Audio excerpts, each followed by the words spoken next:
如果你係準備開始做內容營銷嘅老闆，仲未定好方向，呢條片咧可以直接俾你3個問題，幫你定好個位。好內容咧從來都唔係由靈感開始噶，而係由客戶真實嘅痛苦開始。好內容咧唔係先拍出嚟，而係先諗清楚信任點樣建立。好多老闆一開始做內容就好急住咁問我第一條片拍乜，但我話俾你聽，問錯咗問題啦，永遠咧都唔會有正確嘅答案噶。你連內容要建立邊種信任、解決咩恐懼都未搞清楚，拍1萬條片咧都只會係浪費電嘅啫。哪怕係面對商業世界裏邊決策最複雜嘅頂尖項目負責人，佢哋喺做任何重大對外溝通之前咧，都要回歸呢3個底層問題啊。第一，你想令客戶相信你啲乜嘢？係信任你夠專業啊、夠穩陣，定係售後服務夠透明呢？第二，客戶俾錢之前最擔心啲乜嘢？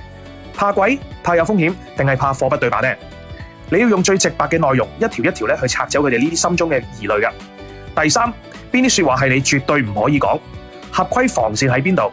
因為咧專業服務最看重嘅就係名聲，講錯咗一句咧就足以摧毀一切噶啦。無論你做邊一個行業，做內容之前咧都要先將呢3個底層問題咧想清楚先。Follow 俾個 like， 白頭佬幫你輕鬆做生意。